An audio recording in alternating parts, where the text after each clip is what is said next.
Muy buenas noches para todos. Muchas gracias por su asistencia a este segundo CIPAS del curso Gerencia Financiera de la Maestría en Gestión Financiera. En esta noche vamos a ver lo que es la gestión de tesorería y gestión del capital de trabajo para el curso de Gerencia Financiera. Yo voy a compartirles unas diapositivas que he elaborado y por favor les pido el favor que me ayuden leyendo algunas diapositivas. Esperamos que esto no sea muy largo, alrededor de 1 hora y media. Bueno, entonces voy a proceder a compartir pantalla.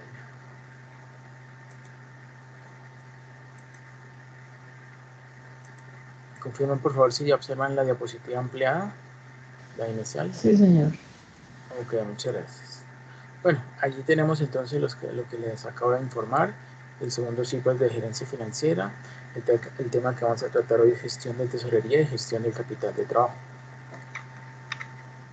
Bueno, empecemos con la función económica financiera. La función económico-financiera en la empresa comprende una serie de subfunciones que pueden enmarcarse en diversos ámbitos. En general se distingue entre la gestión del beneficio y la rentabilidad, que serían aspectos económicos, y la captación y gestión de los fondos o los recursos, que sería un aspecto puramente financiero. La función financiera consiste en formular y hacer cumplir las políticas y procedimientos necesarios para promover y controlar el desarrollo rentable del negocio, obteniendo y administrando los fondos necesarios en las condiciones de liquidez y riesgo previamente definidos por la dirección. Allí observamos a mano izquierda la planificación económico-financiera, que tiene esos tres subgrupos, ¿sí? O secciones, que son aplicación de recursos, que luego ahí se discrimina en costos e inversiones, la generación de recursos, corresponde obviamente a los ingresos, y la demanda de fondos o de recursos, que pues tiene que ver con el área de recursos financieros, ¿cierto?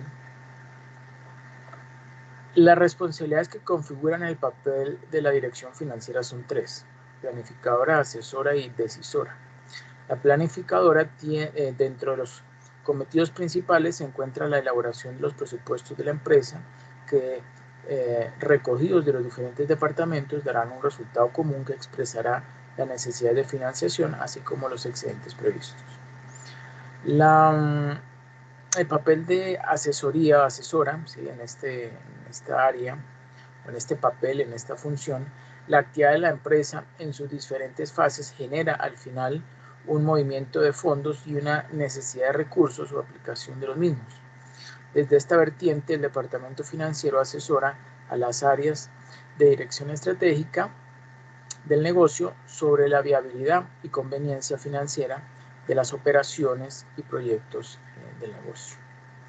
Y el papel o función decisora, ¿cierto?, tiene que ver con la capacidad de decisión que en cada organización esté establecida.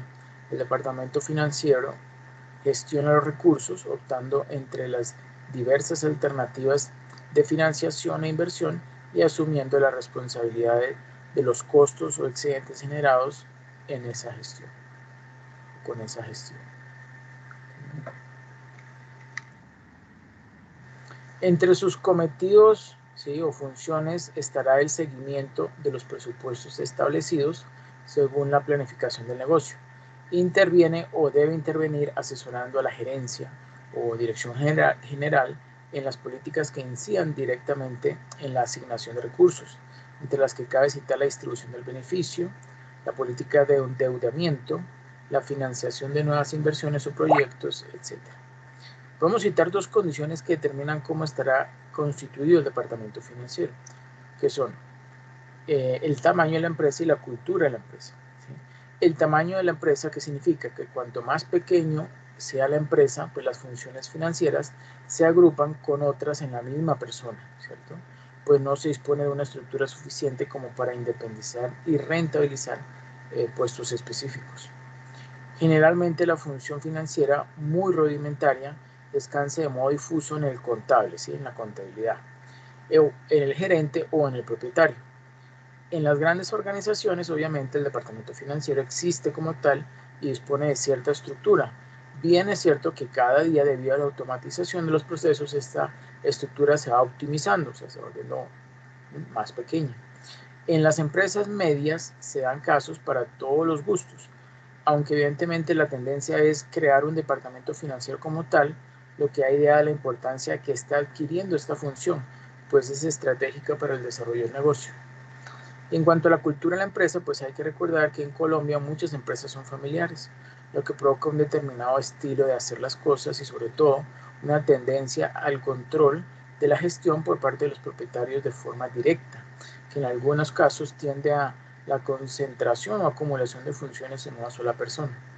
Esto es a menudo incompatible con el desarrollo de estructuras propias en los departamentos financieros, que suelen tener poca capacidad de decisión y se limitan a realizar la gestión del día a día, y sobre todo de tipo contable, participando menos en las grandes decisiones estratégicas.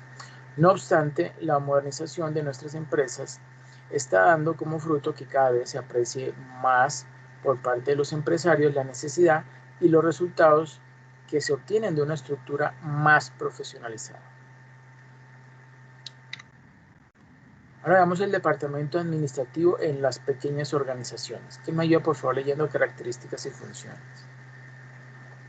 Puedo empezar yo, profesor. Buenas noches. Ok, buenas noches, muchas gracias. El departamento administrativo en pequeñas organizaciones, características, no se identifica la función financiera que aparece diluida en el conjunto de la empresa, en muchas ocasiones ejercida directamente por la gerencia del administrador o los propietarios directivos. En las pequeñas organizaciones se considera la función administrativa como algo que hay que tener para la buena organización de la empresa, pero sin valorar su importancia al considerarse un área no productiva. El jefe de contabilidad o el director administrativo asumen funciones que corresponden al departamento financiero en su más bajo nivel, limitándose al registro de operaciones y el cobro y pago de facturas, pero no disponiendo normalmente de poder de decisión sobre financiación o inversión. Funciones. La principal preocupación suele ser llevar la contabilidad al día y cumplir las obligaciones fiscales necesarias, bien directamente o a través de su subcontratación con asesorías, etc. Suele ocurrir lo mismo con la gestión de personal, que se aglutina en estos departamentos sin distinción, por tanto, entre funciones que en medianas y grandes empresas tienen una separación radical. El control y la planificación están en estadios tan incipientes que apenas se ejercen estas tareas.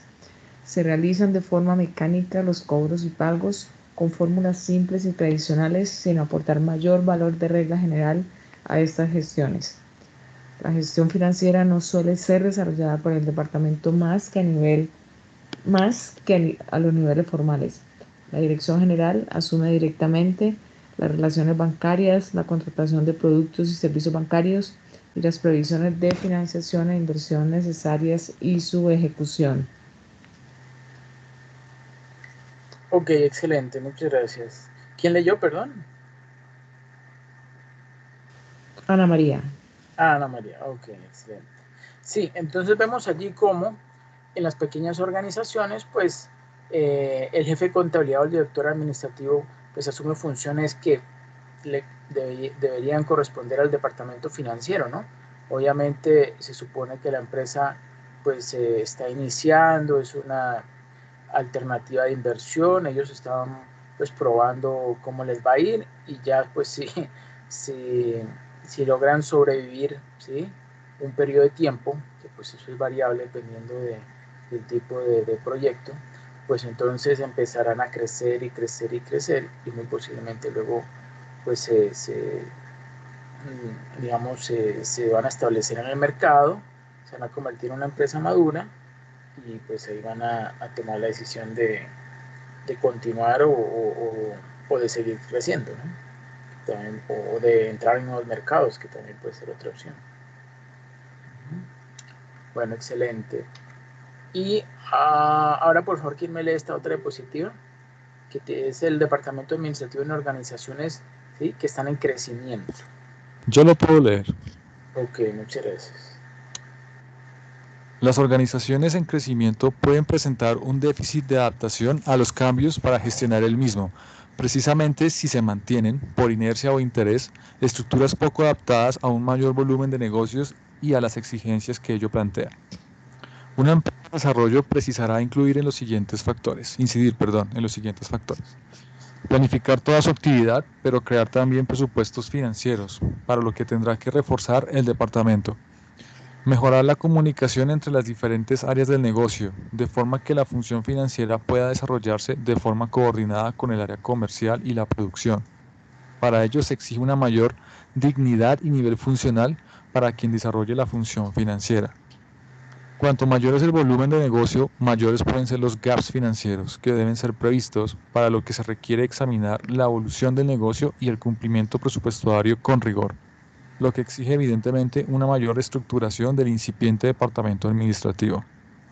Las exigencias de inversión requerirán el estudio de las diferentes alternativas de financiación necesarias con profesionalidad y objetividad, lo que en ocasiones la dirección general o propiedad no es capaz de desarrollar, constituyendo otra de las razones por las cuales las empresas en crecimiento pueden ver reducidas las posibilidades de aumentar su rendimiento en condiciones óptimas. Perfecto, muchas gracias. Andrés Antonio, ¿cierto? Sí, señor. Ok, muchas gracias.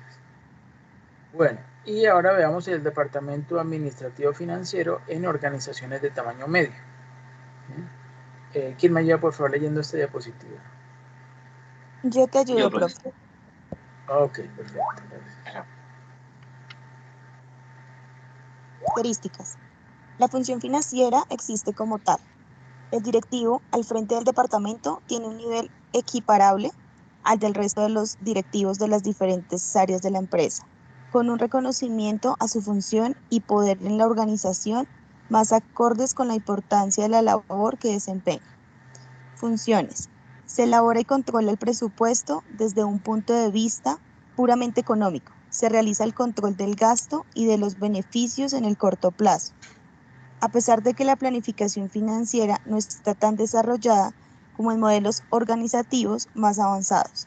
Si se realiza un seguimiento de las posiciones de tesorería con objeto de controlar la liquidez y el fondo de maniobra. Las organizaciones medias disponen de mayor capacidad negociadora ante las entidades financieras que las pequeñas empresas, por lo que se realiza un estudio más, espérame, profe, que se me fue. Pormenorizado. Para atender a las necesidades de financiación e inversión. Estas tareas son ejercidas principalmente por el responsable del departamento, aunque la autonomía en la toma de decisiones con repercusiones patrimoniales o de endeudamiento no están tan definidas como en las grandes organizaciones. Normalmente, en este tipo de estructuras se realiza algún seguimiento de las condiciones bancarias aplicadas, así como diferentes formas de conciliación bancaria. Uno de los motivos de la existencia de este departamento es la optimización de los recursos financieros, lo que procura desarrollar al máximo que su estructura y medios disponibles alcancen. Perfecto, muchas gracias. Bueno, y continuando, este modelo, ¿sí?, tiene unas limitaciones que pueden anunciarse en estos tres aspectos, que son tendencia a la burocratización por su anclaje a los aspectos organizativos de orden interno y su excesiva ligazón o más bien unión con la contabilidad.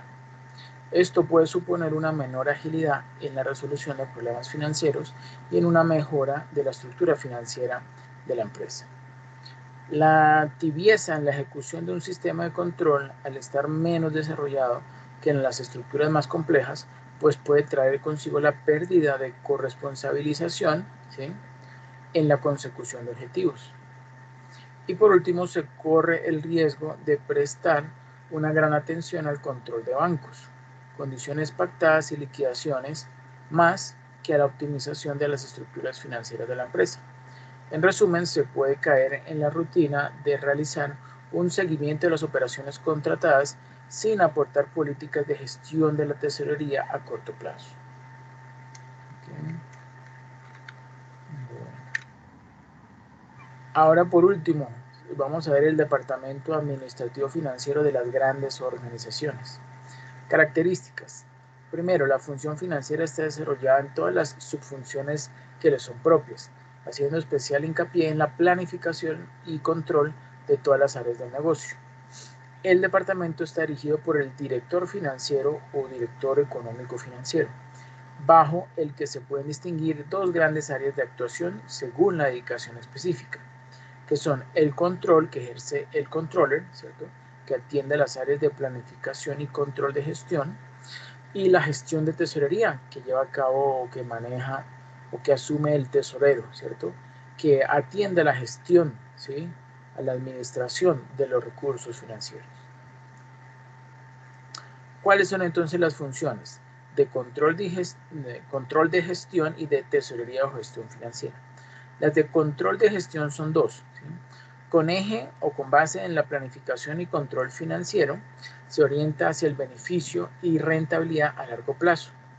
Tiene una especial dedicación al control interno de la compañía.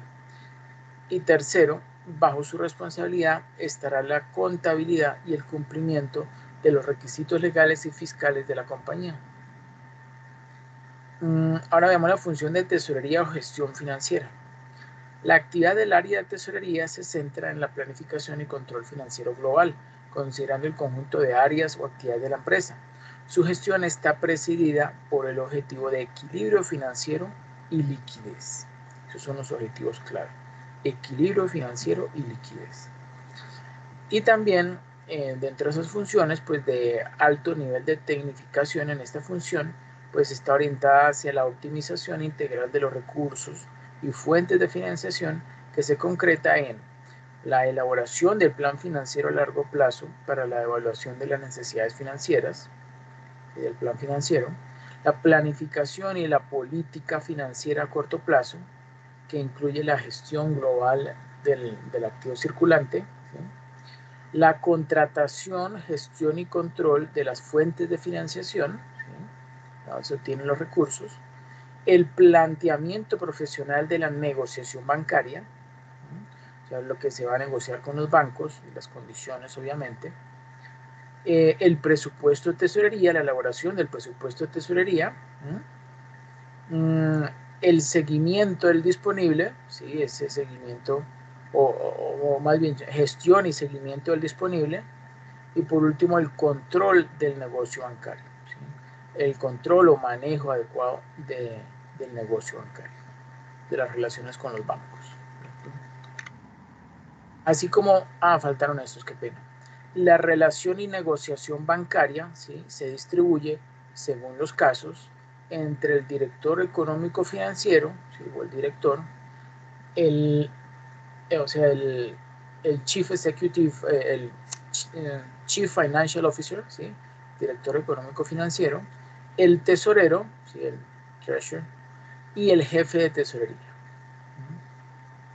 Dentro de las funciones correspondientes a la gestión financiera se engloban o se encuentran las de cuentas por cobrar y cuentas por pagar, a lo que ahora se denomina en lenguaje anglosajón el Credit Manager, ¿sí?, tiene que ver con las cuentas por cobrar, y el Debit Manager, ¿sí?, que en ocasiones recaen en responsables específicos o se engloban dentro de las funciones del tesorero, que muchas veces sucede eso, e incluso del director financiero, según el modelo organizativo y la dimensión de la empresa, el tamaño de la empresa. Ahora veamos los objetivos de la tesorería. ¿Quién me ayuda, por favor, leyendo esta diapositiva? Yo, profesor. Ok.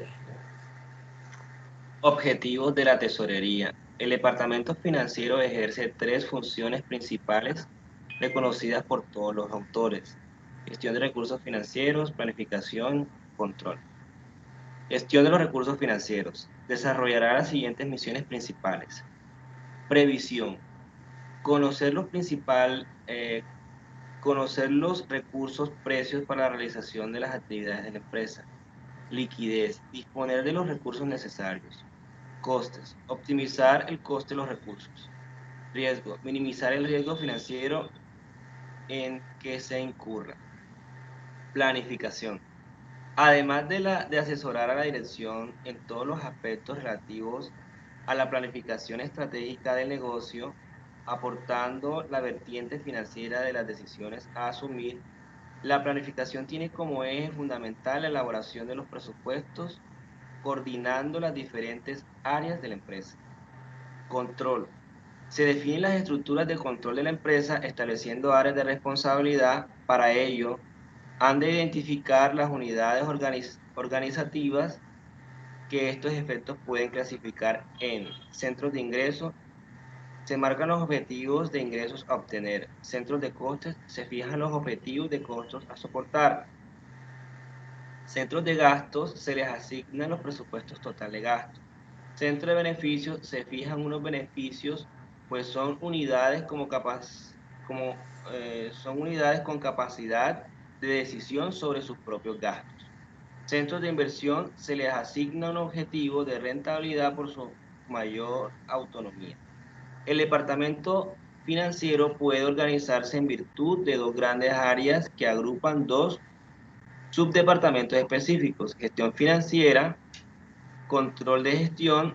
Esta subdirección favorece la especialización funcional de cada una de estas áreas y redunda en una mayor eficiencia en el desarrollo de sus cometidos. Al frente de estas funciones se encuentra el responsable del control de gestión o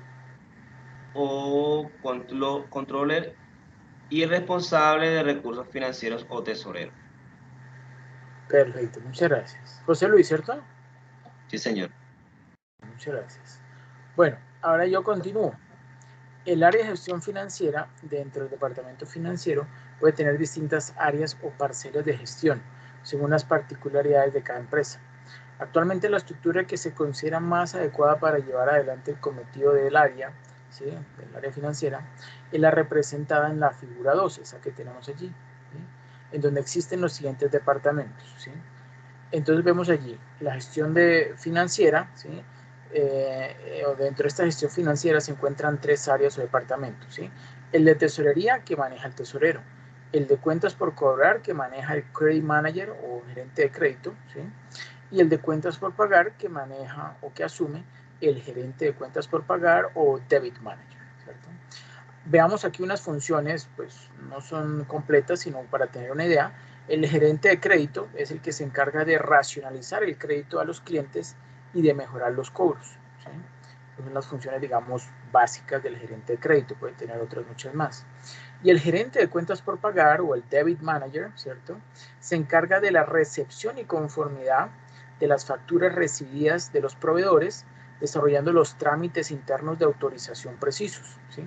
También se encarga del control de las cuentas de proveedores y de acreedores en general, con seguimiento de las incidencias que puedan producirse. Y también reportará a la tesorería las previsiones de pagos con la mayor antelación posible, ¿sí?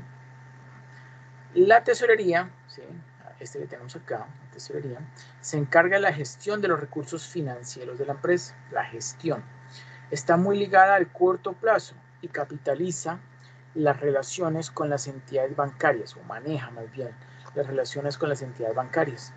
El tesorero analiza la posición diaria, ¿sí?, y las previsiones de liquidez con el propósito de asegurar el cumplimiento de las obligaciones de pago en el momento, pues, oportuno, ¿cierto?, en su momento.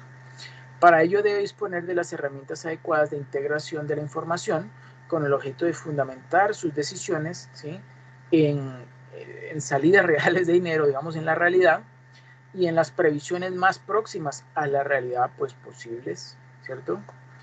El tesorero, por tanto, debe prestar atención especialmente a los siguientes aspectos que vamos a desarrollar a continuación, ¿sí?, que son: primero, examen de la posición, ¿sí?, de la posición contable; segundo, previsión de las necesidades de financiación de circulante; ¿sí?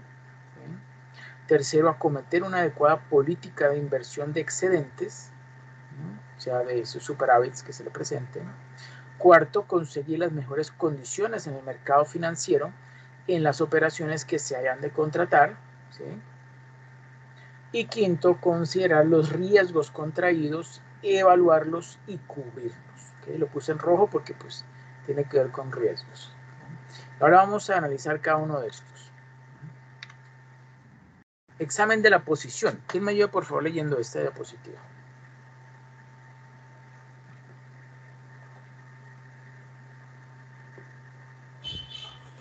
Yo le colaboro, profesor. Ok, muchas gracias. Bien.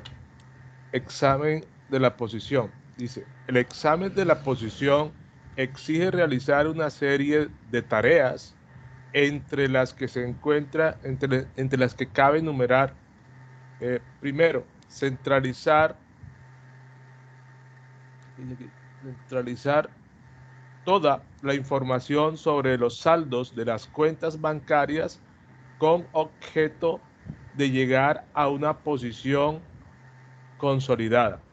Segundo, agregar óptimamente los fondos banco para evitar saldos ociosos, como para no disponer de créditos más que en caso de que sea necesario, sino se disponen de cuentas centralizadoras de fondos. Se debería gestionar las existencias de forma que se asegure mantener los mismos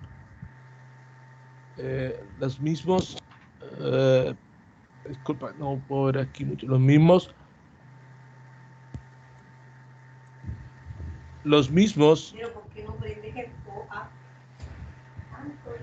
fluat ociosos, parece que dice acá, no alcanzo a ver, me disculpan ahí, dice, ¿En qué parte, perdón? ¿En qué parte? Acá, en la parte, en el segundo ítem, en la última partecita, las dos últimas palabritas. Ya. No alcanzo a ver ahí. Se asegura mantener los mínimos float ociosos. Float ociosos. Tercero, se deberán realizar las previsiones de tesorería necesarias para que con suficiente antelación se disponga de los fondos precisos para todas las atenciones comprometidas, así como para facilitar la conciliación. La colocación, es que yo tengo problemas de vista y no veo muy bien, la colocación de excedentes en el mercado financiero de las mejores condiciones y utilizando los instrumentos óptimos, solo si se dispone de previsiones fiables, no voluntarias. Se pueden acometer políticas coherentes de financiación a inversión. Cuarto, el tesorero debe establecer la política de medios de cobro y pago a adoptar en coordinación tanto con el crédito de manager y el débito de manager, el departamento comercial y el resto de la organización. Este punto es crítico, pues los medios de pago están íntimamente relacionados con los costes que genera su tramitación. Algo que debe evaluar el tesorero para mejorar los beneficios de aporte su gestión. Que aporte su gestión. En este punto, y como experto en la materia, su asesoramiento al resto de los directivos es fundamental, pues una mala gestión de medios de cobro y pago puede entrañar los siguientes riesgos. Entre ellos tenemos, primero, incurrir en riesgo fiscal en medios que no soportan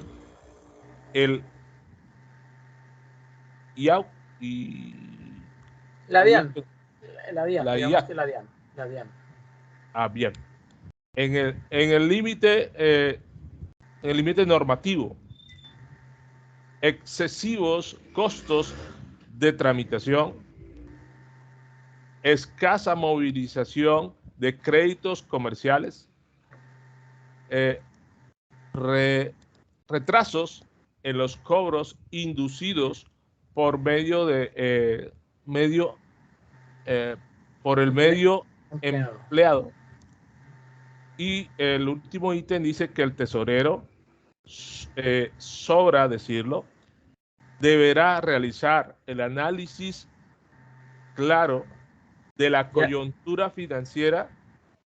Si es así, claro, profesor, claro, de la coyuntura financiera diario, de la coyuntura financiera que le mantenga tanto las incidencias de los mercados financieros. Al tanto. Las incidencias de los mercados financieros. Ok, perfecto. Gracias. ¿Está leyendo aquí desde el celular? No, estoy leyendo acá la pantalla de mi equipo, pero tengo la presentación pequeña, no la he podido, no la he logrado ampliar. Entonces, permítame entonces un momento, voy a dejar de compartir y vuelvo a compartir. ¿Me confirman si ya la observan más grande la diapositiva o no? ¿O sigue el mismo tamaño que antes? Yo creo que sigue igual, profesor. Sigue igual. Pues yo lo que hice fue desactivar la cámara a ver si se ponía más grande, pero como que ya tiene ese mismo tamaño, ¿no? Bueno, entonces seguimos.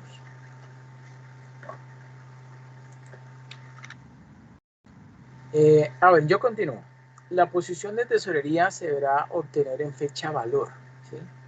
Ahora vamos a ver qué es eso de fecha valor, ya que esta es la que determinará el pago o cobro de intereses por nuestra parte, ¿sí?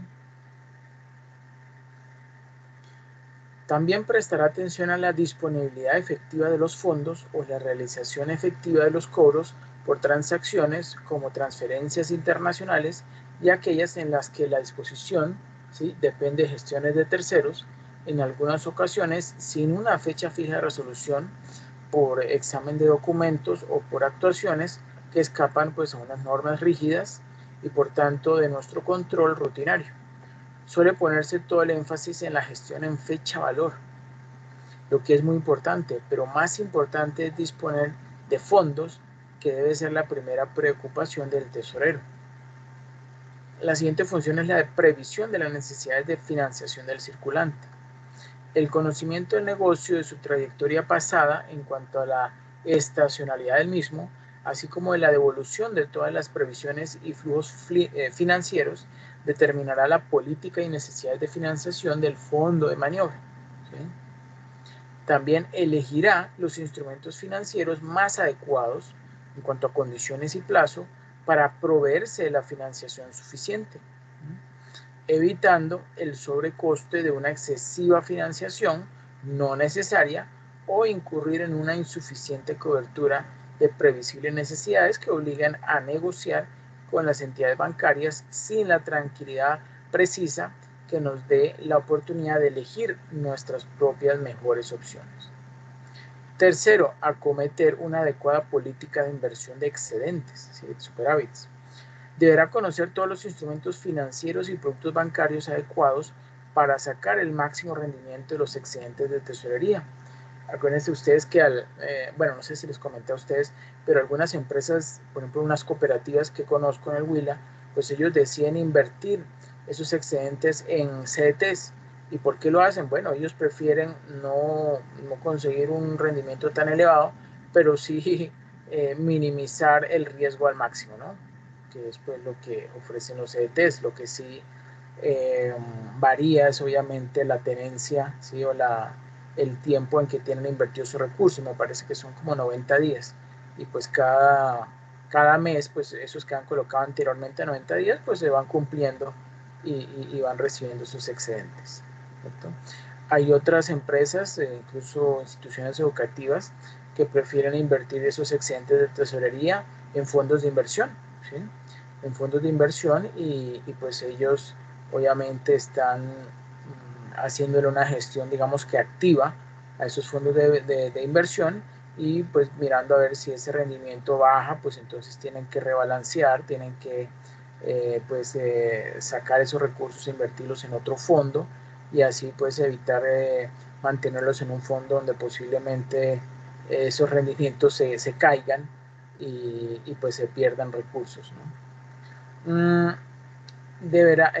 Aunque muchos autores consideran que los excedentes donde mejor se invierten, es en el propio negocio, sobre todo en empresas en expansión con un beneficio y mercado expansivo, es un hecho que no todas las empresas tienen las mismas posibilidades de colocar esos excedentes, ¿sí? Y para generar más actividad propia. En este caso, deben invertir en los mercados a plazos, ¿sí?, adecuados a cada estructura financiera y asumiendo los menores riesgos, ¿sí? Se han de evitar las operaciones especulativas de alto riesgo, ¿sí?, como lo que yo mencioné hace poco con los CDTs, ¿sí? Los fondos de inversión, digamos que sí se corre un riesgo, pero si se está haciendo una gestión activa, ¿sí?, casi que digamos que diaria, del comportamiento de esos fondos, pues digamos que se reduce bastante ese riesgo, ¿no? Aunque podría presentarse de pronto un bajón de un día para otro y pues tocaría rápidamente actuar y buscar otro fondo alternativo, ¿sí?, o otro instrumento, no sé, un ETF, ¿sí?, un fondo cotizado en bolsa, para posiblemente recuperar ¿sí?, esa pérdida que se haya presentado previamente, ¿cierto?, que han traído de cabeza a determinadas empresas que han perdido en los mercados financieros los beneficios que ha generado su actividad pues básica o cotidiana. Afortunadamente crece la conciencia de que lo básico en la empresa es su negocio y la función financiera está para facilitar esto, no para crear superestructuras de ingeniería financiera, que al fin y a la postre lo único que pueden generar son riesgos financieros. Cuanto mayor sea el beneficio financiero que se pretenda obtener, pues mayores serán los riesgos en que se tendrá que incurrir, no siendo la asunción de riesgos, sino antes bien o por el contrario, su mitigación y cobertura racional, uno de los trabajos de los financieros. Y cuarto, conseguir las mejores condiciones en el mercado financiero en las operaciones que se hayan de contratar. Para ello deberá conocer y estar al día sobre las operaciones y el mercado bancario. Llevará la negociación de las condiciones aplicables a las operaciones contratadas con bancos en tipos de interés, gastos aplicables, condiciones de liquidación, valoraciones aplicables en cuenta, etc. También realizará el seguimiento del cumplimiento de las condiciones pactadas en las operaciones bancarias. Efectuará las reclamaciones por errores o incumplimientos que ocasionalmente puedan producirse. Y para conseguir estos propósitos existe una serie de mecanismos que facilitan esta labor, que son realización de fichas de condiciones bancarias aplicadas y pactadas con cada una de las entidades, apoyarse en los modelos de balance banco-empresa u otros, ¿cierto?, que ofrecen una serie de resultados comparativos entre las condiciones aplicadas por las diferentes entidades. Y en los casos en que no se disponga de métodos automatizados para la verificación de las operaciones bancarias, pues se podrá seguir el criterio de realizar muestreos, es decir, ante la imposibilidad de hacer liquidaciones paralelas de todas las liquidaciones, ¿sí?, comprobar todas las valoraciones aplicadas en las que se tengan condiciones especiales, etcétera. Lo que se puede es, en base a una muestra, comprobar una parte de las mismas. Por último, considerar los riesgos contraídos y promover su cobertura. Una de las misiones que se deben llevar a cabo es la cobertura de los riesgos por tipo de interés y tipo de cambio en que se haya incurrido. Existen instrumentos financieros que, bien utilizados, mitigan la exposición a estos riesgos. Se deberá asesorar a otros directivos sobre la asunción de este tipo de riesgos en operaciones de largo plazo y la posibilidad, viabilidad o no de cubrirlos adecuadamente. Tenemos el ejemplo de la expansión al riesgo de cambio en operaciones de financiación a largo plazo, que pueden generar grandes quebrantos por las oscilaciones de los mercados financieros. El tesorero deberá realizar una serie de funciones adicionales, algunas de contenido más burocrático, pero que son imprescindibles para llevar a cabo los objetivos anteriores. Se elegirán en concordancia con los intereses y compromisos de la empresa las entidades bancarias con las que se trabajará. En ocasiones estas decisiones no son del todo neutras, por vinculaciones de grupo, vinculaciones por operaciones en curso o acuerdos de más alcance que la propia negociación de condiciones, ¿sí? O sea que no es tan imparcial, ¿no? Se abrirán, por tanto, las cuentas bancarias que sea preciso, estudiando las alternativas que suponen una mayor racionalidad. La negociación de las compensaciones con los bancos. El caso más claro son las liquidaciones fiscales, ¿sí?, que provocan un beneficio directo a la entidad bancaria que puede ser estimado. Es un arma de negociación conocida por ambas partes. También se vigilará y cuantificará el negocio cedido a cada banco, con el objeto de comprobar si se cumplen posibles compromisos adquiridos o el volumen justifica la negociación de una mejora de las condiciones aplicables, que esto pues se puede hacer con cierta regularidad, sobre todo cuando hay cambios, por ejemplo, en mejores indicadores, hay ahora un menor nivel de endeudamiento, o hay una mayor generación de riqueza, de valor agregado, etcétera, etcétera. Racionalizar la recepción de documentación recibida de los bancos, ya sea en papel como en forma electrónica. Para ello se adoptarán el software de banca electrónica que se precise, ¿sí? Son de todos conocidos los programas de conexión bancaria que descargan los extractos informáticos a primera hora de la mañana con el objeto de realizar la integración de los mismos en los sistemas, ¿cierto?, antes del comienzo de la jornada. Bueno, así como ocurre, por ejemplo, en las bolsas de valores, ¿no?, que hay unas aplicaciones en esos mismos sistemas, unos softwares que lo que hacen es cerrar las posiciones que hayan quedado abiertas, ¿sí?, y hacer como una especie de limpieza antes de abrir o iniciar la sesión en las bolsas de valores, ¿cierto? Bueno, ahora veamos el ciclo del efectivo y el modelo Miller-Orr. ¿Quién me ayuda, por favor, leyendo esta diapositiva? Yo, profesor. Ok. Ciclo del efectivo y modelo Miller-Orr. El cálculo del ciclo de conversión del efectivo es sencillo y se resume en la suma algebraica del tiempo que tarda una empresa en procesar, mantener y colocar su inventario o aprovisionamiento, más el término que demoran sus clientes en pagar las facturas emitidas por la sociedad, menos el plazo que se toma la empresa para hacer frente al pago de las acreencias generadas por las compras a sus proveedores. Obviamente, mientras más corto sea dicho lapso, en mejores condiciones estará la empresa y más eficiente será su operación. Adicionalmente, si el periodo de conversión es negativo, esto significará que la sociedad cobra antes de pagar, lo cual implica que no requiere de fondo de maniobra y que gane dinero a partir de los dineros de otros. El efectivo se debe considerar la grasa que aceita la maquinaria de la empresa para que ésta pueda funcionar. La administración del efectivo es el proceso de controlar qué tanta grasa se necesita y dónde y cuándo aplicarla. Por tanto, es importante definir niveles mínimo, óptimo y máximo de efectivo que se debe mantener en la empresa. El saldo mínimo de efectivo debe ser calculado por la gerencia tomando en cuenta los siguientes criterios. ¿Con qué rapidez y economía una empresa puede obtener efectivo cuando lo necesita? ¿Con qué precisión se pueden pronosticar las necesidades de efectivo? ¿Cuánto dinero se desea conservar preventivamente para casos de emergencia? El modelo Miller-Orr fue desarrollado para empresas con entradas y salidas inciertas de efectivo y permite establecer límites inferiores y superiores de saldo de efectivo y determinar el punto de retorno, saldo de efectivo objetivo.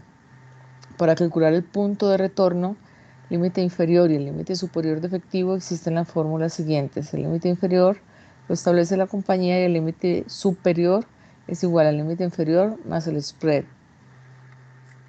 Perfecto, muchas gracias. No sé si quiero continuar Ana María o alguien más quiere continuar con esta diapositiva. Ok, si quiere continúo. Ok, Ok. Primero, las entradas y salidas de efectivo son estocásticas. En otras palabras, cada día un negocio puede tener tantas entradas de efectivo como salidas de efectivo. Segundo, el saldo de efectivo diario se distribuye siguiendo una distribución normal, es decir, se produce de forma aleatoria. Tercero, existe la posibilidad de invertir el efectivo en activo en valores negociables. Cuarto, hay una tarifa de transacción cuando se compran o venden valores negociables. Quinto, una empresa mantiene el saldo de efectivo mínimo aceptable que se denomina límite inferior. El modelo de Miller-Orr tiene unas limitaciones. Son, primero, un aumento en el costo de transacción da como resultado un aumento del margen y un punto de retorno más alto. Segundo, cuanto mayor sea la desviación estándar del saldo de efectivo diario, mayor será el diferencial y mayor el punto de retorno. Una mayor volatilidad del saldo de efectivo diario también significa una mayor probabilidad de alcanzar el límite inferior o superior. Tercero, por el contrario, un aumento en el rendimiento de la inversión en valores negociables conducirá a un margen más estrecho y un punto de rendimiento más bajo, porque el costo de oportunidad de mantener efectivo también está creciendo, por lo que una empresa buscará disminuir sus tenencias de efectivo. perfecto, muchas gracias. Entonces vemos allí a mano derecha esta imagen, en la gráfica del modelo Miller-Orr, y esta línea gris está mostrando precisamente ese balance, esa variación en la cantidad de efectivo. Miren que primero baja, luego ahí sube, ¿sí? Incluso se ubica por encima del punto de retorno, luego baja, ¿sí? Eso pues obviamente depende de las condiciones de cada empresa, ¿sí? Del manejo efectivo en cada empresa. Y vemos aquí, por ejemplo, en el punto A, alcanza a tocar el límite inferior, y como alcanza a tocar ese límite inferior, pues entonces, ¿qué tiene que hacer la empresa, ¿no?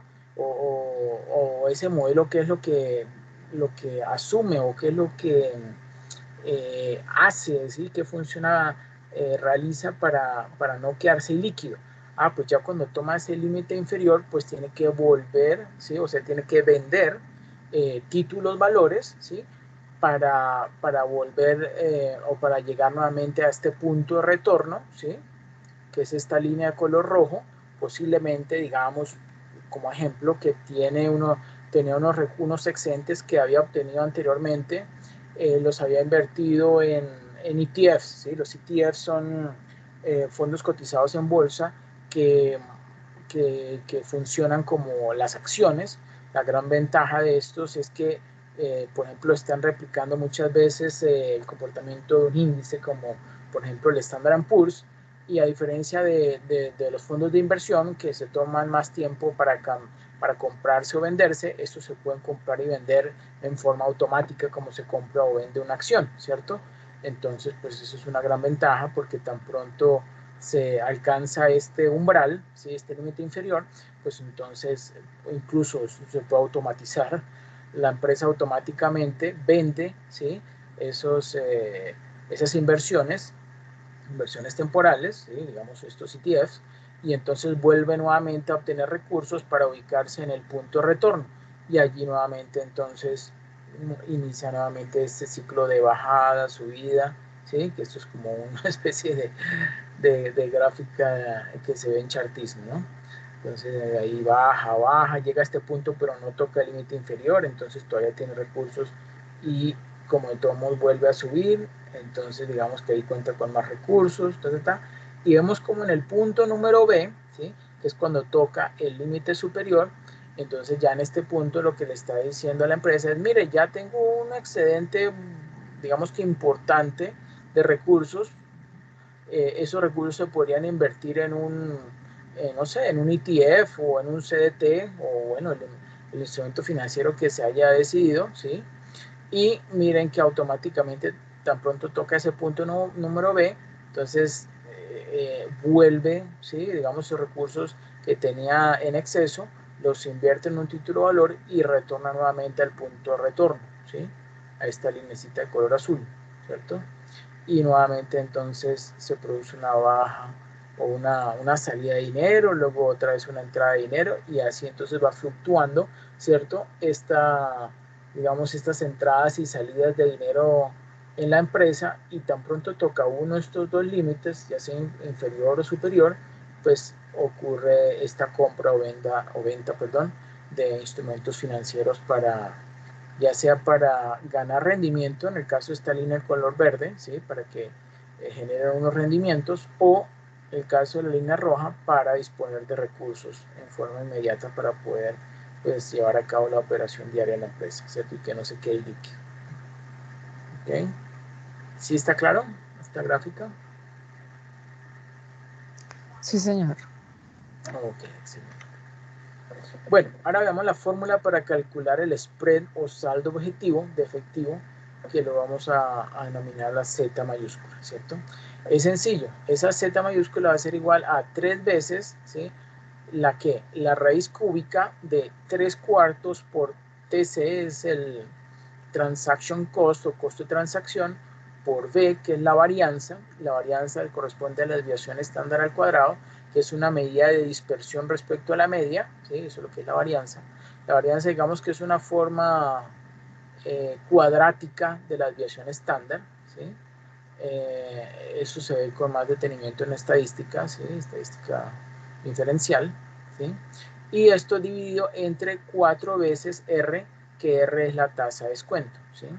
Miren que aquí donde dice dónde, pues se especifica lo que acabo de mencionar. TC es el costo de transacción de comprar o vender títulos valores a corto plazo, ¿sí? Es un valor establecido, ¿sí? No sé, $20, $30 o $5, lo que sea. B es la varianza de los flujos diarios netos de efectivo, o lo que anteriormente es la desviación estándar al cuadrado, ¿sí? Que esa desviación estándar es, como su nombre lo dice, cuánto se desvía respecto de la media o promedio, ¿sí? Eso es lo que corresponde a la desviación estándar, y la desviación estándar tiene la ventaja que se miden las mismas unidades que la media, el promedio, ¿sí? Ya sean, no sé, dólares o si son meses, bueno, lo que sea, ¿cierto? Y el R minúscula es la tasa de interés diaria de rendimiento sobre títulos valores invertidos a corto plazo, o también se puede denominar como el costo de oportunidad de mantener pues, recursos en efectivo. La fórmula para calcular el punto de retorno o return point, ¿sí? De la cuenta de efectivo, o sea, esa H mayúscula, es H mayúscula igual al límite inferior, dijimos anteriormente que ese límite inferior lo establece el banco, ¿sí? Más 1/3 multiplicado por Z, ¿sí? Que Z es este spread, ¿cierto? O saldo objetivo. El límite inferior, ¿sí? Que acaba de mencionar que lo establece la gerencia, ¿sí? Ese monto depende del riesgo aceptable de brecha de flujos de efectivo, la solvencia de un negocio y las necesidades esperadas en efectivo. De esos aspectos depende ese monto mínimo, ¿cierto? Ese límite inferior. Sin embargo, el límite inferior se puede establecer en 0, ojo, si una empresa tiene suficientes inversiones en valores negociables o una solvencia crediticia perfecta y puede generar deuda adicional a corto plazo en cualquier momento. También puede ser en 0, siempre la mantiene en 0, que tiene que mantener ahí con él esos recursos. Cuando se alcance el límite superior, o sea, al contrario, se debe invertir esa diferencia en títulos valores de corto plazo.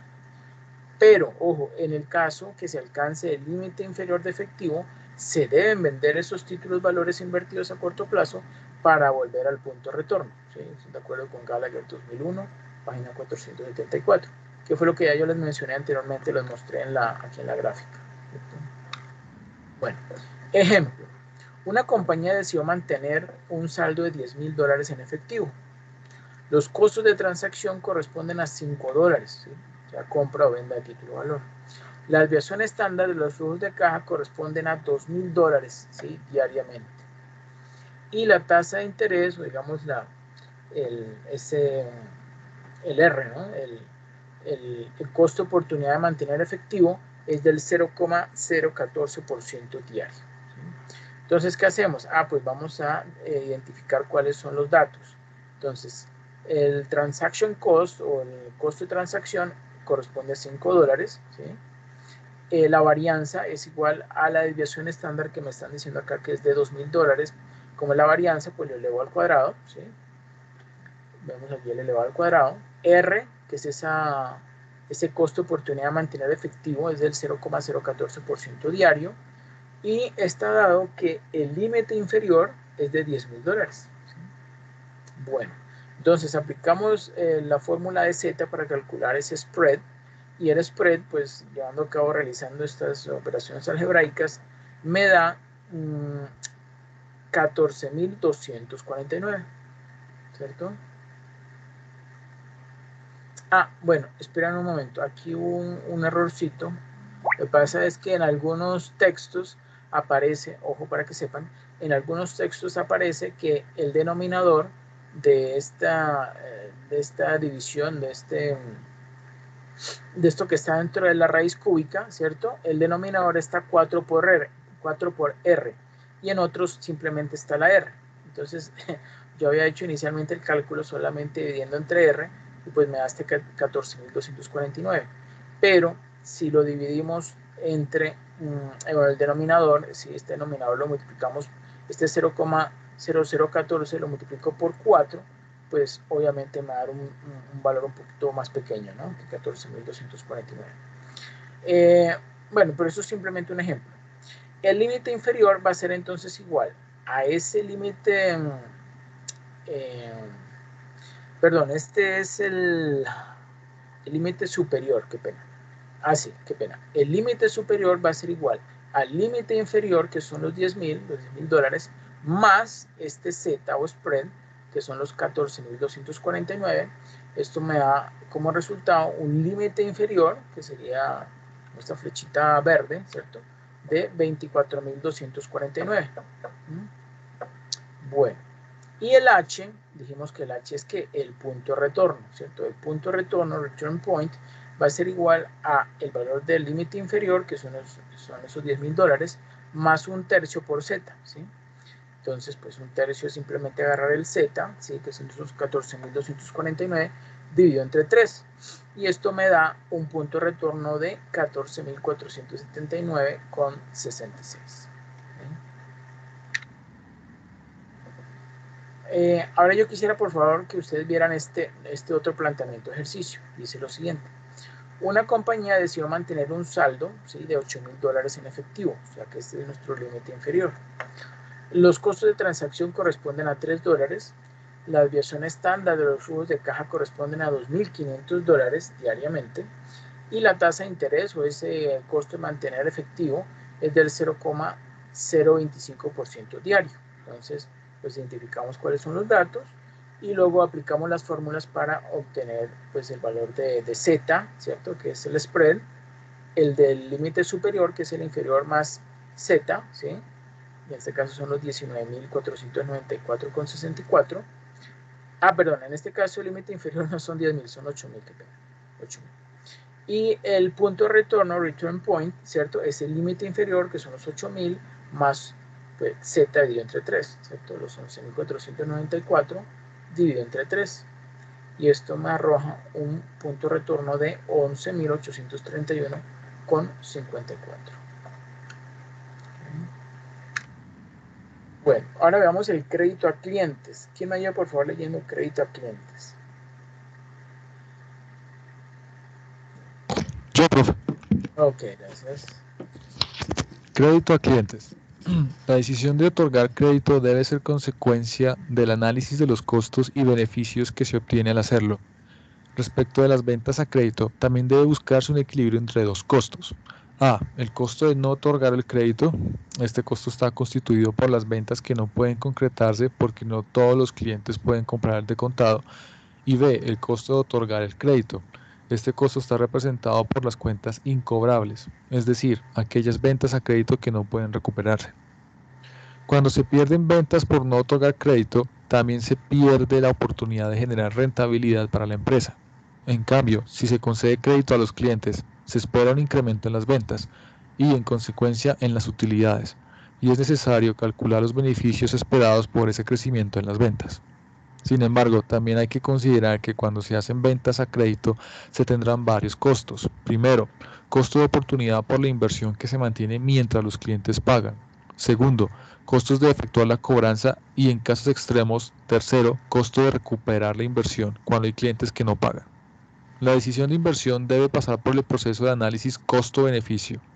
Esto significa que los incrementos en la rentabilidad generados a partir del incremento en ventas deben ser superiores a los costos ocasionados por ese mismo incremento en ventas.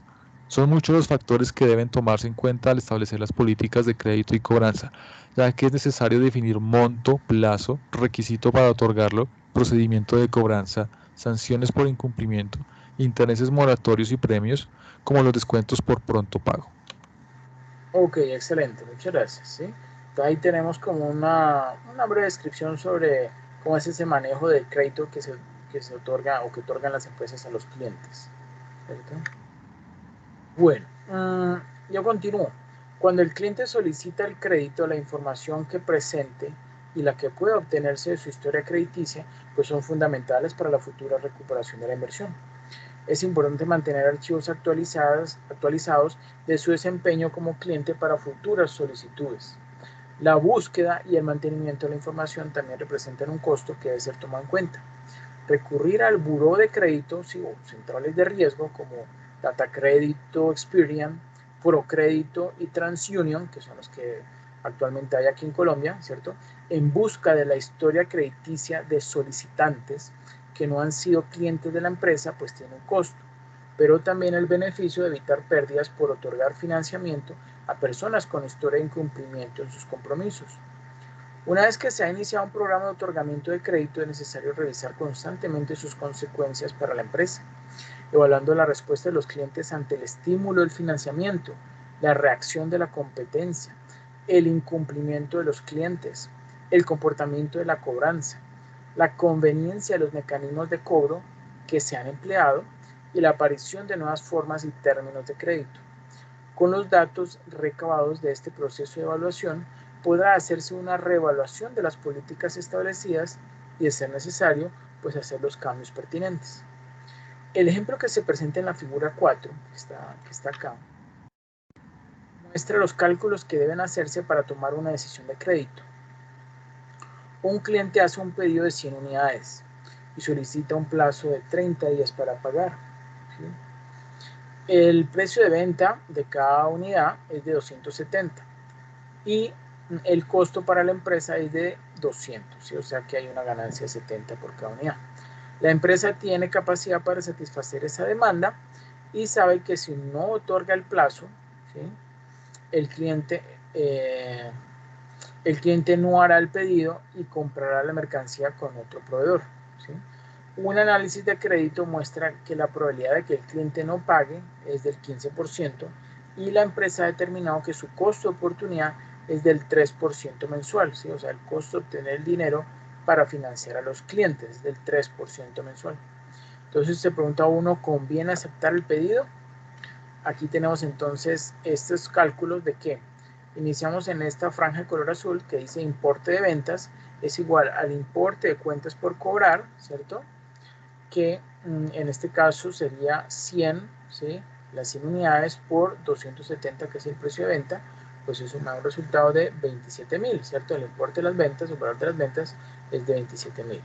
Luego el cobro esperado, o sea, disminuido por las cuentas incobrables, ¿sí? O sea, que se va a tener a crédito, sería el 85% de esas ventas, es decir, 22.950, ¿sí? Digamos que son dólares. Tercero, el importe de inversión, dice allí entre paréntesis, no incluye margen de utilidad, ¿sí? El importe de inversión sería esas 100 unidades, ¿sí?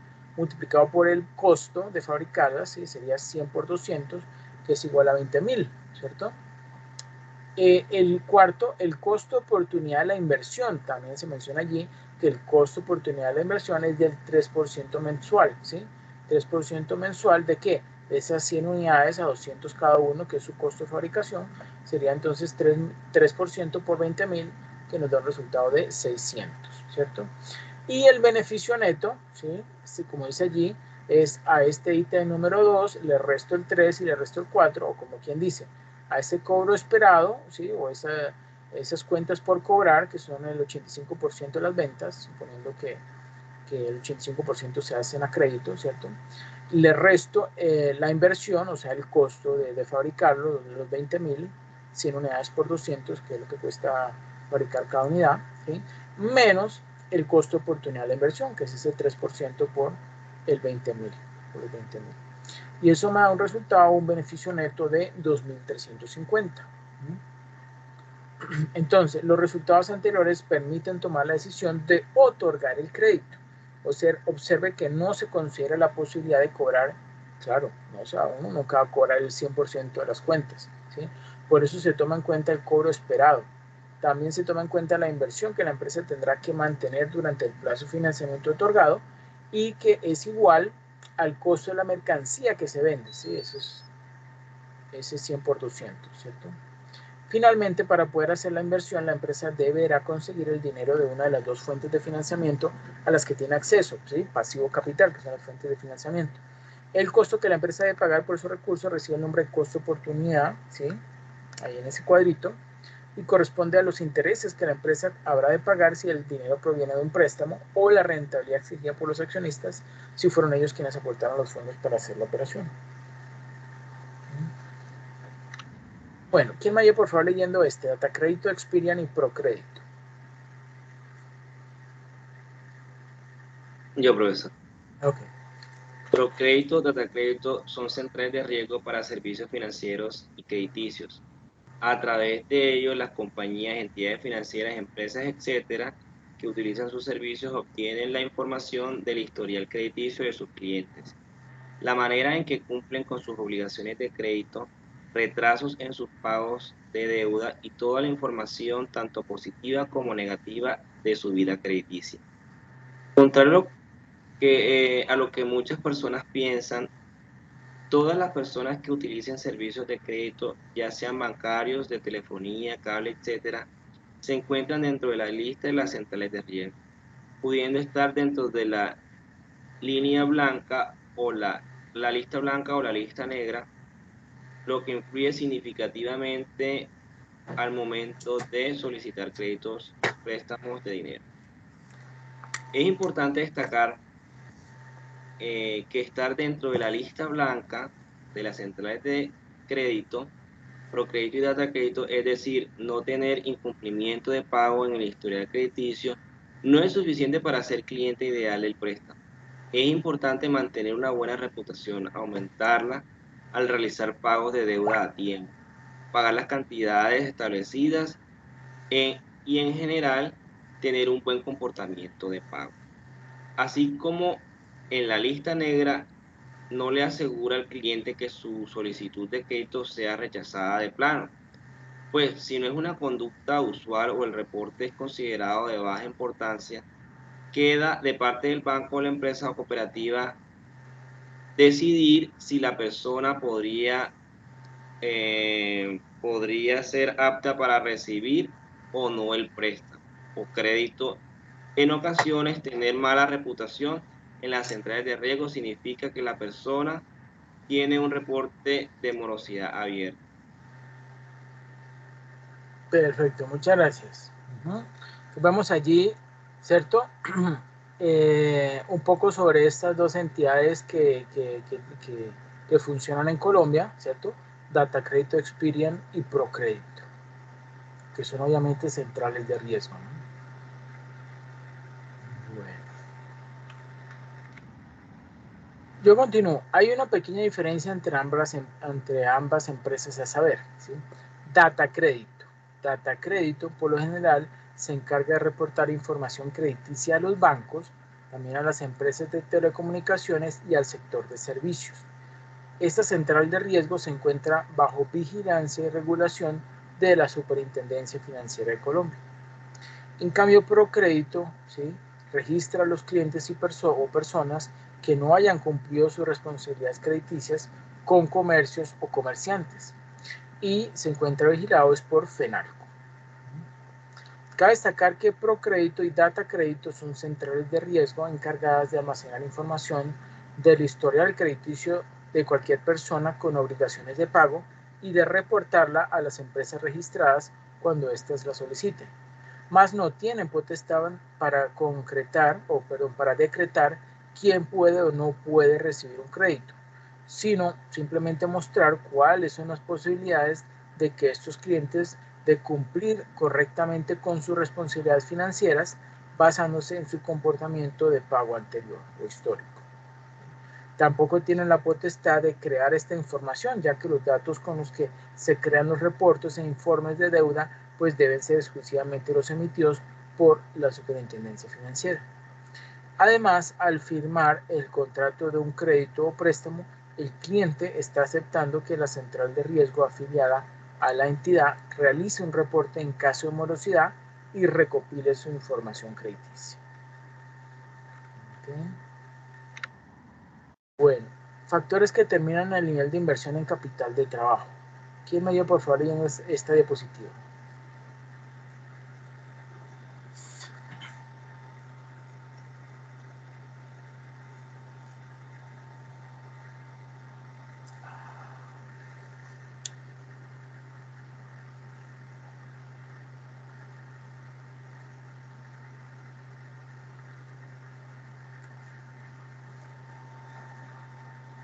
¿Pueden repetir? Profe, si quiere yo la leo. Ok. Factores que determinan el nivel de inversión en capital de trabajo. Básicamente son dos los factores que determinan el nivel de capital de trabajo que en proporción a sus ventas una empresa mantiene. Ellos son la gestión gerencial y el grado de rivalidad del sector. Una desastrosa gestión gerencial asociada con el mantenimiento innecesario de altos niveles de cuentas por cobrar e inventarios puede hacer que la caja de la empresa colapse cuando los déficits que produce esta situación ya no puedan ser cubiertos con financiación bancaria y de proveedores. Por otro lado, cuando la rivalidad en un sector de la actividad económica es muy intensa, ello tiene que incrementar los días de cuentas por cobrar e inventarios que las empresas expuestas a dicha rivalidad deben mantener. Considérese el caso de una empresa que por sus características de operación asociadas con el grado de rivalidad del sector debe conceder 90 días de plazo en sus ventas y mantener 30 días de inventarios. El margen bruto de la empresa es del 40%. Si las ventas del año 1 fueron 1.000 millones, sería de esperar que al final de dicho año el valor de las cuentas por cobrar y los inventarios fuera el que se detalla a continuación. Ventas 1.000 millones. Cuentas por cobrar a 90 días 250.000 millones. Inventario 30 días 50 millones. Capital de trabajo 300.000 millones. 300 millones, perdón. Los 250 millones de cuentas por cobrar se obtienen aplicando una elemental regla de 3 simple. Si las ventas de 360 días representan 1.000 millones, las de 90 días, ¿cuántos representarán? Dado que el inventario se valora al costo y teniendo en cuenta que el costo de ventas es de 60%, ya que el margen bruto es del 40%, el planteamiento que permite llegar al valor de 50 millones sería, si el costo de ventas de 360 días representa 600 millones, el de 30 días, ¿cuánto representará? Al valor que resulta de sumar las cuentas por cobrar y los inventarios se le denomina capital de trabajo operativo, pues en estricto sentido lo que una empresa requiere para operar está representado por el dinero necesario para financiar sus cuentas por cobrar y sus inventarios. Perfecto, muchas gracias. Eso es correcto. Entonces vemos allí ya un ejemplo, sí, bastante palpable de cómo se calcula ese capital de trabajo operativo, con simplemente las cuentas de cuentas por cobrar y de inventario. Bueno. Okay. Ahora, yo continúo, gracias. Para el segundo año las ventas, supongamos, crecen el 20%, ¿sí? Pasando a 1.200 millones. Si se mantuvieron, ¿sí? Si se mantuvieron o se mantienen los días de cuentas por cobrar e inventarios, ¿sí? Lo mismo que el margen bruto, pues el valor de estas dos cuentas en el balance general de final de año debe ser el siguiente. Entonces vemos allí donde dice año 2, ¿cierto? Ventas, 1.200 millones. Cuentas por cobrar, pues han aumentado de 150 millones a 300 millones. El inventario también ha aumentado de 50 a 60 millones. Y obviamente el capital de trabajo operativo también ha aumentado, ¿sí? 60 millones, ¿sí? Porque pasó de 300 millones a 360 millones. ¿Sí? Que obviamente es la suma de 300 más 60, ¿no? Cuentas por cobrar más inventario. Significa que el capital de trabajo operativo se incrementó en 60 millones, inversión que debe ser financiada por el propio flujo de caja de la empresa. y ese flujo de caja es la utilidad EBITDA, ¿sí? La utilidad EBITDA, ¿sí?, es la utilidad que finalmente se convierte en efectivo y que queda disponible para atender los 5 compromisos que tiene la caja de toda empresa, saber que es para qué, para el pago de impuestos, para la atención del servicio a la deuda, o sea, pago de intereses y abono capital, para invertir, ¿sí?, o para destinar a inversiones incrementales requeridas en capital de trabajo, ¿sí?, y la reposición de activos fijos y el pago de dividendos, ¿sí?, el reparto de dividendos, si es el caso. El tercer compromiso es precisamente el de la inversión, ¿sí? Miren aquí el tercero. Inversión en capital de trabajo, ¿cierto? Para sostener el ritmo de crecimiento de la operación. Significa que no es lógico suponer que la inversión en capital de trabajo deba ser financiada con deuda o aportes de los socios. No, es con esa utilidad bruta, con el EBITDA. ¿Sí? Bueno. Entonces, el ritmo al cual crecieron las cuentas por cobrar y los inventarios fue también del 20%, ¿sí? De 1000, si las ventas aumentaron de 1000 a 1200, pues hubo un incremento del 20%. Las cuentas por cobrar pasaron de 250 a 300, que aumentó o creció un 20%. Los inventarios también, ¿sí?, de 50 a 60 millones, pues es un incremento de 10 millones respecto a 50, o sea, un 20% de crecimiento. Por tanto, obviamente, el capital del trabajo operativo pasó de 300 a 360, ¿sí? Pues también hubo ese incremento, ¿no?, del 20% o de 60 millones en términos monetarios. Ello fue así porque los días se mantuvieron, 90 para las cuentas por cobrar, 30 para los inventarios. Supóngase que las cuentas por cobrar y los inventarios hubieran reflejado magnitudes mayores, como por ejemplo las que están aquí, ¿sí? Vemos aquí las cuentas por cobrar, ¿sí?, pasaron de 250 en el año 1, supongamos que no pasan a 300, sino a 335, es decir, un crecimiento del 34%. Y también supongamos que el inventario no pasa de 50 a 60, sino de 50 a 65, ¿sí?, o sea, un crecimiento del 30% en el inventario, ¿sí? Automáticamente, ¿sí?, con ese incremento del 34% en cuentas por cobrar y de 30% en el inventario, entonces hay un incremento ¿qué?, de 300 a 400, es decir, un 33%, un 33,33% de incremento en el capital de trabajo operativo, ¿no?, que en términos monetarios serían 100 millones. Entonces, hubiera significado que la empresa estaría acumulando lo que se denomina fondos ociosos o improductivos, pues si en cuentas por cobrar solamente debieron quedar 300 millones, esos 35 en exceso están ocasionando un costo de oportunidad de la empresa, pues si bien pudieron haberse destinado para reducir deuda financiera o mayor reparto de dividendos a los accionistas.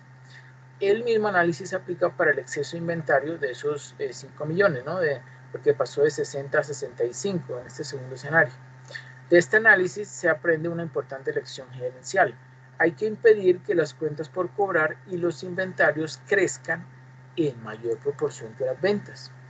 Hay que impedir que los costos y gastos efectivos, ¿sí?, las cuentas por cobrar, los inventarios y las cuentas por pagar a proveedores de bienes y servicios crezcan en mayor proporción que las ventas, porque se produce ese desajuste, ¿cierto?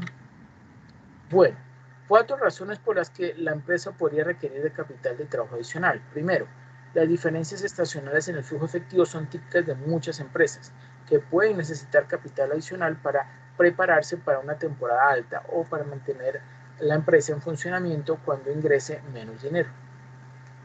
Segundo, casi todas las empresas tendrán momentos en los que se necesita capital de trabajo adicional para financiar las obligaciones con los proveedores, con los empleados y el gobierno mientras se esperan los pagos de los clientes. Tercero, el capital de trabajo adicional puede ayudar a mejorar la empresa de otras formas, como por ejemplo permitiéndole aprovechar los descuentos de proveedores comprando al por mayor. Y cuarto, el capital de trabajo también se puede utilizar para pagar a los empleados temporales o para cubrir otros gastos relacionados con el proyecto. Ahora veamos otro, este es un nuevo tema, un concepto, de pronto nuevo para ustedes, que es el días de ventas pendientes o Days of Sales Outstanding, ¿cierto? Los días de ventas pendientes, o DSO, es el promedio de días que las cuentas por cobrar permanecen pendientes antes de ser cobradas. ¿Esto a qué se les parece? Que ya ustedes lo habían calculado o lo están calculando ahorita en la guía. Perdón, en la empresa que seleccionaron.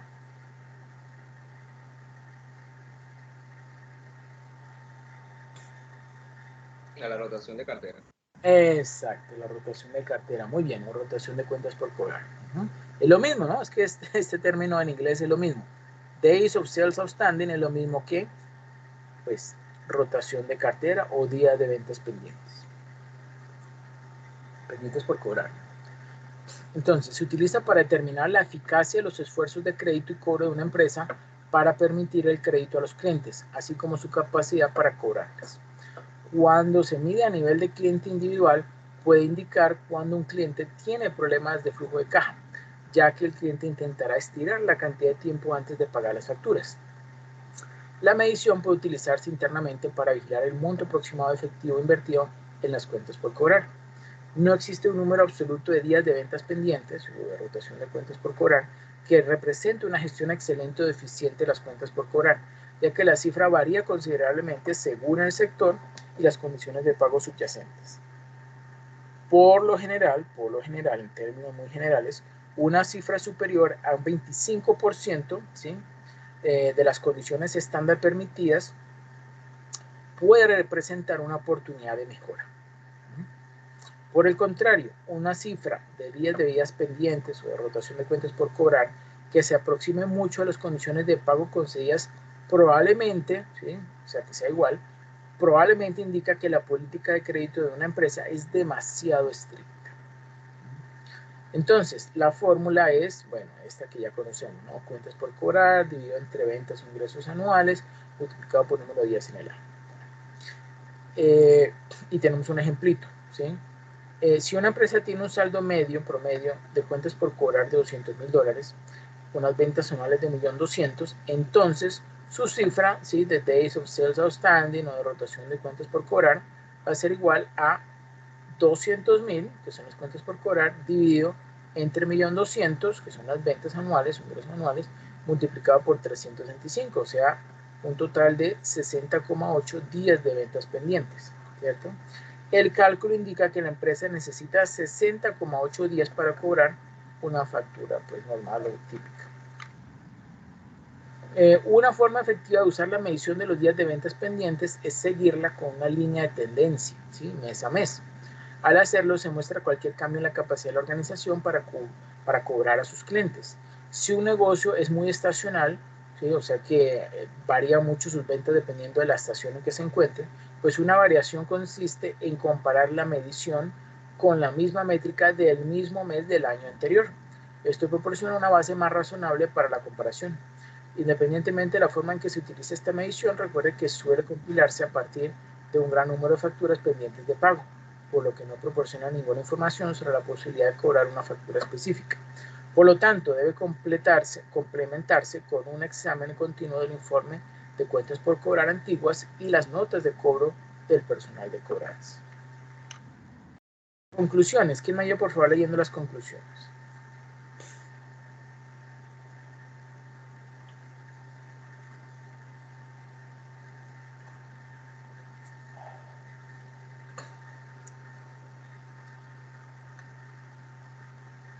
Yo lo leo, profesor. Dale. Primero, la gestión de tesorería es el conjunto de técnicas que actúan sobre la liquidez a corto plazo de la empresa, incidiendo al mismo tiempo sobre aquellos factores o procesos que se traducen de una forma inmediata en flujos monetarios, con el objeto último de aumentar la rentabilidad en la empresa, reduciendo los fondos de maniobra y mejorando la situación del circulante. Segundo, para cumplir el objetivo de liquidez se requiere una elaboración de previsiones de tesorería a corto plazo, informe diario en fecha valor de la situación de la tesorería de la empresa, control y seguimiento de las operaciones bancarias realizadas o en proceso, selección de las cuentas bancarias, selección de medios de cobro y pago, transmisión de datos a otros sistemas de la empresa, contabilidad, credit manager, debit manager, etc. Una vez proyectados los presupuestos de tesorería, se requerirá identificar los déficits a financiar y o posiciones de superávit a colocar, invertir. Para ello deberá conocer todos los instrumentos de disposición para cubrir una u otra eventualidad. Cuarto, el tesorero debe identificar los riesgos financieros que afectan a su trabajo. Elaboración de políticas de riesgos en función de la valoración o medición de su exposición a dichos riesgos. Elección de mercados, intermediarios, etc. Quinto, el tesorero debe negociar las condiciones de las operaciones realizadas con entidades financieras, así como realizar el proceso de conciliación bancaria. Sexto, cuando una empresa incurre en pérdidas y estas pérdidas afectan la caja, es porque la utilidad de EBITDA fue negativa o porque, siendo positiva, fue inferior al monto de los gastos financieros. Cuando esto ocurre, existe el riesgo de que dicho déficit sea cubierto igualmente de manera irresponsable con una mayor financiación de los proveedores. El DSO puede ser una medida útil para un adquiriente. Puede buscar empresas con cifras inusualmente altas de DSO con la intención de adquirir las empresas y luego mejorar sus actividades de crédito y cobranza. De esta manera pueden despojar a las empresas adquiridas de parte del capital del trabajo, reduciendo así el monto del costo de adquisición inicial. Perfecto, muchas gracias. Ana María, ¿no? Sí, señor. Bueno, eso sería todo. Por favor, me confirman si ustedes ya pues comprenden lo que hay que hacer en la guía, si hay alguna duda sobre la guía, o todo está claro. Ya el modelo Bumol Tobin, pues lo vimos, sí, en la segunda web conferencia, fue hace 15 días, ¿cierto? Y bueno, ya varios de ustedes han adelantado bastante, pero pues si tienen alguna duda, pueden hacerme cualquier pregunta que relacionada con esta actividad. Profe, tengo En este una momento no, duda. profesor, creo que ahí vamos avanzando con la tarea. Ok, bueno, perfecto. ¿Y alguien más iba a decir algo? José Luis, creo. Sí, profesor, yo tengo una duda. Estaba mirando que hablaban de indicadores de impacto, de gastos de administración y de venta, impactos de la carga financiera. ¿Son Sí. los mismos que cobertura de intereses y rentabilidad operacional o son otros indicadores? No, son lo mismo. Son lo mismo. Son los mismos, ok. Sí, sí, no, que usted sabe, ¿no? Le cambian el nombre, pero sí puede ser el mismo. Eh, Bueno, tengo otra duda. Dice, teniendo en cuenta la información de los estados financieros pro forma obtenidos en el paso, determinarán las nuevas NOC y el nuevo fondo de maniobra. Hay que proyectar algún estado financiero, dos, presupuesto.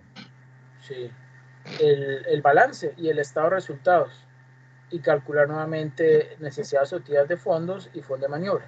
Pero como solo necesitamos de esa proyección son, pues, usted sabe, ¿no? Cuentas por cobrar, inventarios y cuentas por pagar a proveedores, ¿cierto? Y en el otro caso, pues, para calcular el fondo de maniobra, pues, podemos utilizar, sí, porque da el mismo resultado, activos corrientes menos pasivos corrientes, ¿cierto? O si lo quieren calcular patrimonio neto, ¿cierto? Más pasivo a largo plazo menos activo fijo, pues también tiene que dar el mismo resultado.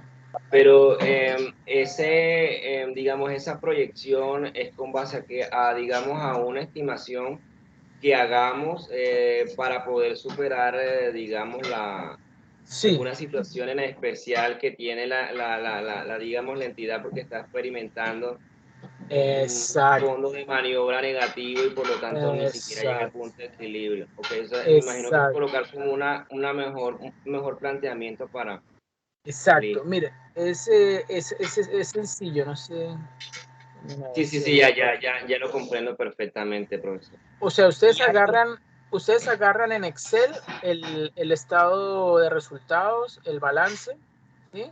Y luego a mano derecha colocan el año de proyección, colocan el año de proyección, ¿sí? Digamos que este es el 2022.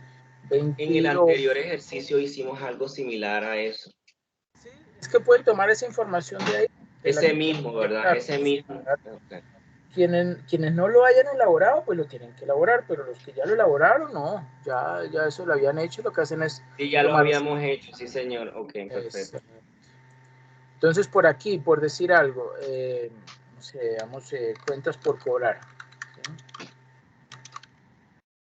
Entonces, ustedes necesito que me coloquen aquí, ¿sí? En este espacio, que por ahí les gusta a ustedes y también es una buena práctica, en este cuadrito, que lo pueden ampliar, me van a explicar brevemente, pues, porque ustedes consideran que, por ejemplo, un incremento, ¿sí? Un incremento del, no sé, del 15%, ¿sí? En cuentas por cobrar, ¿por qué motivo es que se está haciendo esa suposición de ese incremento en el 15%? ¿Sí? Por decir algo, pongo un ejemplo, si las ventas van a aumentar un 20%, acuérdense que las ventas siempre es el punto de partida para todos los demás incrementos en las cuentas de balance y de estado de resultados, ¿no? Si los ingresos o ventas crecen, por decir algo, un 20%, pues entonces tomando eso como base, ustedes pueden determinar si las cuentas por cobrar, suponen ustedes, también va a ser el 20%, o tengan en cuenta también que hay unas cuentas incobrables, entonces podría ser algo así como un 16 o 15%, 17%. Ustedes necesito es que me coloquen esas suposiciones, ¿sí? Aquí, digamos, en este cuadrito que podemos llamar observaciones, ¿sí? Observaciones o supuesto. Y pues entre más realistas lo hagan, pues considerando sí, lo que dice el enunciado del caso de estudio, ¿sí? El caso de estudio dice que esa empresa piensa abrir un local en Chía, otro, sí, como 3 locales más, pues entonces todo eso que ustedes me lo argumenten allí, aquí en este cuadrito, pues eso obviamente pues va a ser mucho más realista y pues más tenido en cuenta por mí a la hora de evaluar. Profe, creo que la guía precisamente habla de un método para incrementar Sí. el presupuesto, habla del método de incremento en ventas. Exacto. ¿Qué dices? Es correcto. Es correcto. O si no, venga, de una vez yo esperen, qué pena, les dejo compartir acá. Les voy a compartir un documento que encontré, muy bueno. Por ahí, algunos de ustedes también me había pedido esta información, la encontré apenas ayer, pero se los voy a compartir, donde hace un buen ejemplo el procedimiento para hacer una proyección del estado de resultados y del balance y con Excel. Esperen, no, lo busco que yo lo tenga por acá.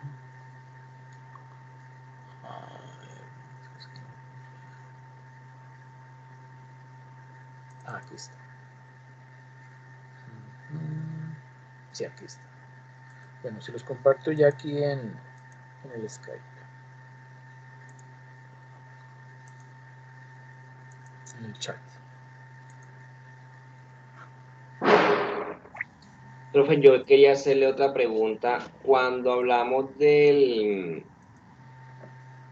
modelo Baumol-Tobin, indican de que dice que son 4 veces el efectivo, o sea, el valor del saldo en efectivo se multiplica por 4. Sí, correcto.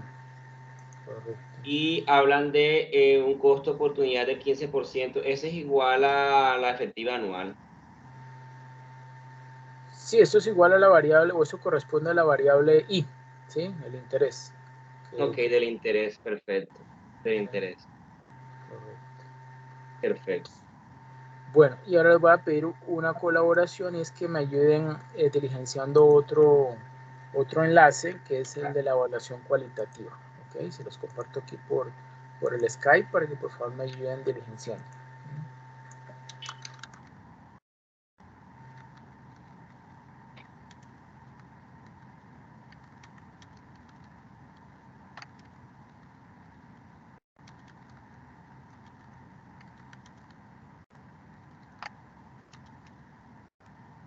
Listo.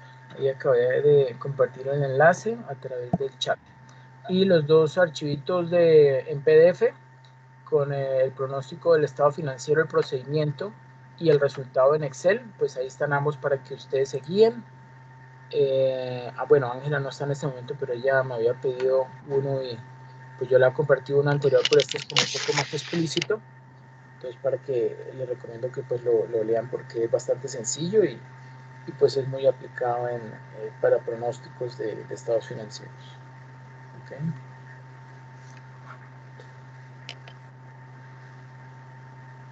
Bueno, no sería más. Muchas gracias a todos por su asistencia. Les pido por favor que me ayuden diligenciando el registro de asistencia y la evaluación cualitativa. Ahí lo dejé en el chat. Y pues nada, que pasen una feliz noche. Muchas gracias, profesor. Bueno, con mucho gusto.